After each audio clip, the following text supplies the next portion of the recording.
उपेंद्र एक lorry driver का काम करता था।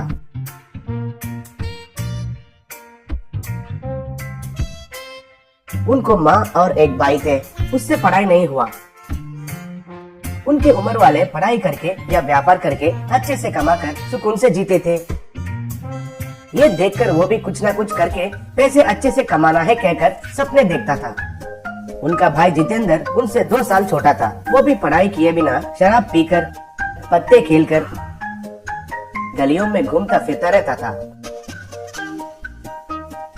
वो देखकर उपेंद्र, वो जो ड्राइवर का काम करता था, उसी कंपनी में उसका भाई को लेकर ड्राइवर जैसा ज्वाइन करवाया।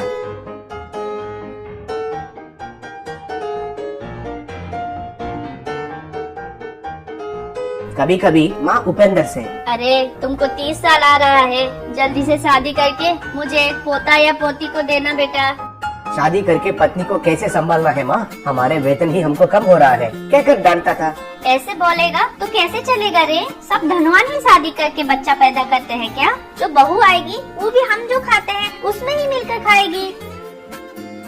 मुझे जो मिलता है वो काफी नहीं होता है माँ, ये बात कितना बार कहना है तुमसे कहकर माँ को डांट कर चला जाता था।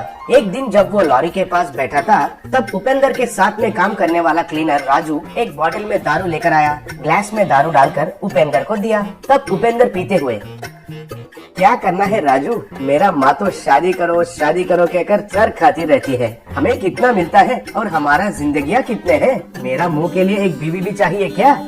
भैया हम जवान हैं, अभी कुछ न कुछ करके 4 पैसे बचाना है। कोई भी हमें बुलाकर मुफ्त में पैसे तो नहीं देते हैं ना, इसलिए मैं एक बात कहता हूँ, सुनो। ऐसा किया तो 1 साल के अंदर ही एक बड़ा घर बनाकर शादी करके धनवान बन सकते हो भैया। तुमको क्या करना है कि समुंदर से जो चोरी का माल आता है ना, उसे लॉरी में डालकर किसी को दिखे बिना जहाँ वो कहते हैं वहाँ पहुँचाना है बस। तुमको ट्रिप के लिए 10,000 मिलते हैं भैया। क्या 10,000? इतने पैसे देते हैं क्या सच में? ऐसा हैरान होकर, हाँ देते हैं भैया, वो सब तुम मेरे ऊपर छोड़ दो, मैं देखता हूँ। ट्रिप के लिए 10,000 कहे तो 1 महीने में 30 ट्रिप, कहे तो 3 लाख रुपए। इतना अच्छा मौके को इतने दिन तुम मुझसे क्यों नहीं कहा? मैं तो तैयार हूँ। अब उपेंद्र वो जो काम कर रहा है, उस कंपनी का माल को परिवहन करते हुए ही चोरी का माल भी परिवहन करते हुए अच्छे से पैसे कमाने लगा। कुछ दिन बीतने के बाद उन पैसों से संतुष्ट नहीं होकर उनका दिमाग रास्ते में चोरियां करने तक पहुंच गया। अगर कोई लिफ्ट पूछा तो उनको लॉरी में चढ़ाकर कुछ दूर जाने के बाद लॉरी को एक जगह पर रोककर चाकू दिखाकर उनको डराकर लूटना भी शुरू किया। एक दिन क्लीनर राजू, भैया चोरी का माल से मिले हुए पैसों से संतुष्ट हो जाओ भैया, ये रास्ते में लोगों को लूटना छोड़ दो भैया।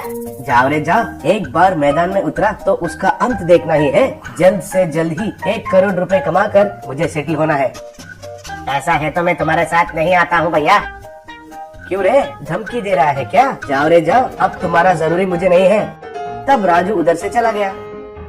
एक दिन लॉरी में उपेंद्र हाईवे में जा रहा था तो एक जगह पर एक कार रोककर दिखाई दिया। एक सेठ लिफ्ट पूछते हुए हाथ हिला रहा था। उपेंद्र लॉरी को रोका।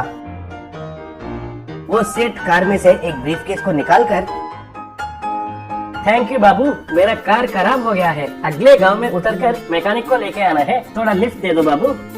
ऐसे लॉरी में दोनों उधर से निकले।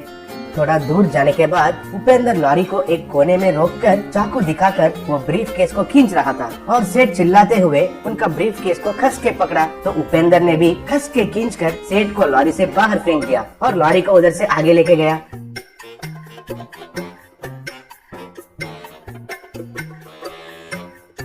तभी एक बाइक पर एक आदमी उस तरफ से जा रहा था।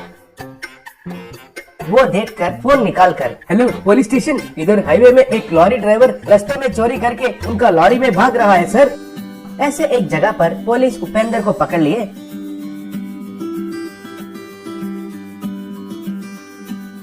और उनको जेल में डाल दिए। एक दिन उपेंद्र को देखने के लिए उनका भाई जितेंद्र आकर, अरे भैया मैं एक लंबा सा चढ़ी को कोई देखे बिना जेल के दीवार के ऊपर से अंदर फेंक देता हूँ। जब जेल में कर्मचारी कोई नहीं रहते हैं, तुम उस चढ़ी को पकड़कर जंप मार के दीवार के बाहर कूदो, मैं बाहर लॉरी लेकर तुम्हारे लिए इंतजार करता हूँ कहकर उधर से चला गया। बाद में उपेंद्र धीरे से जेल के दीवार के पास जाकर उधर फेंका हुआ उस लंबी छड़ी को लेकर पीछे जाकर भागते हुए आकर जंप मार के दीवार के उस तरफ लॉरी में आकर गिरा। तुरंत जितेंद्र लॉरी को आगे लेकर गया।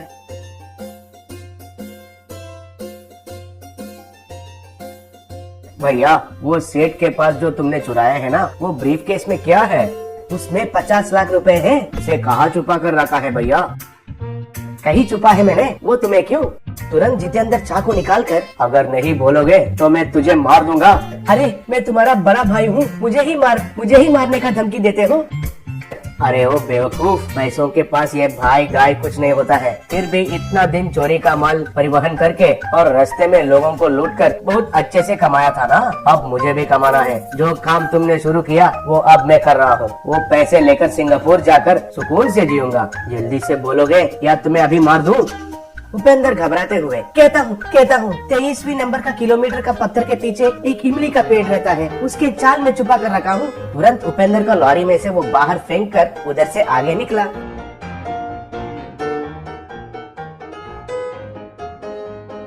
इतने दिन पैसे पापी है कहकर हमारे बड़ों ने जो कहा वो मैं नहीं माना, लेकिन वो तो सच है। पैसे तो रिश्तों को भी दूर करता है कहकर सर पकड़ लिया। बहुत समय पहले कृष्णा वंशी नाम के दो भाई रहते थे।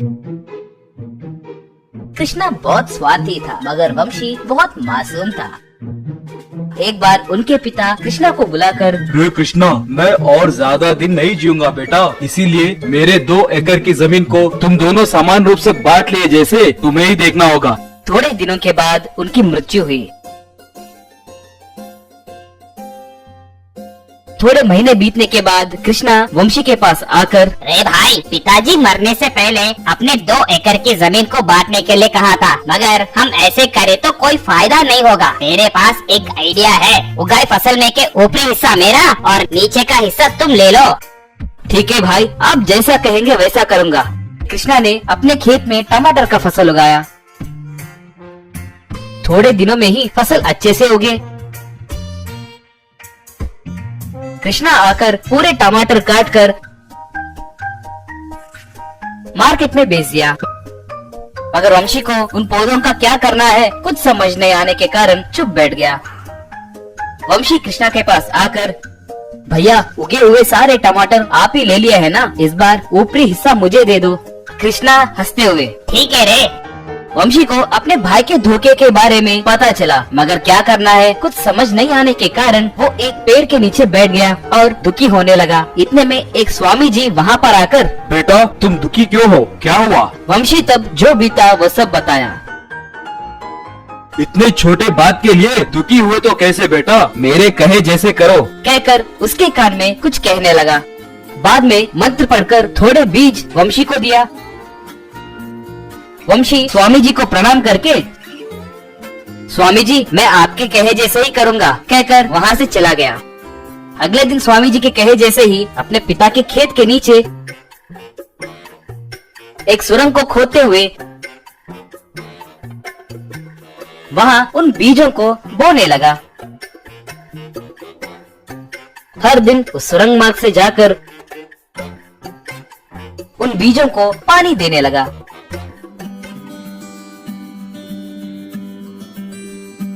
थोड़े दिनों के बाद वो बीज बड़े पेड़ बनकर उन पर पैसे फूलों के जैसे उगने लगे। वंशी बहुत खुश होकर उन पैसों से धीरे धीरे अमीर बनने लगा।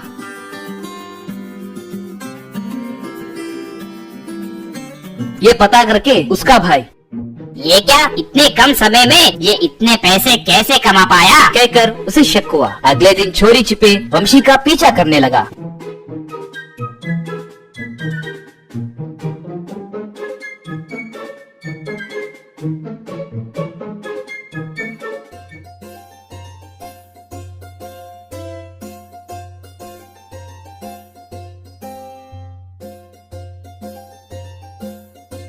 वंशी अंडरग्राउंड में जाना, वहाँ पेड़ों पे पैसों का उगना सब देखकर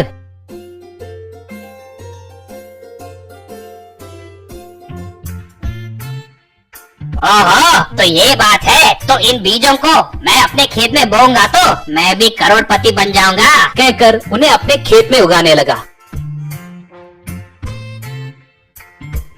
मगर बदकिस्मती से उसका सारा खेत सूखकर जमीन बंजर बन गया।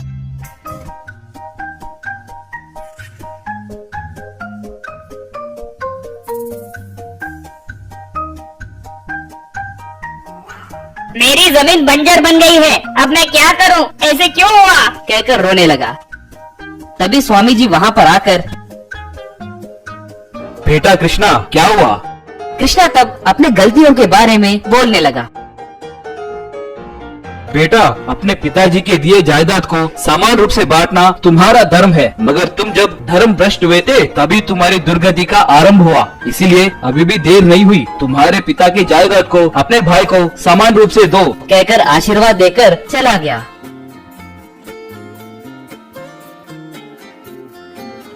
कृष्णा स्वामी जी के कहे जैसे ही अपने भाई के पास जाकर उसे माफी मांगकर उसे भाई के हिस्से के खेत को उसे दे दिया।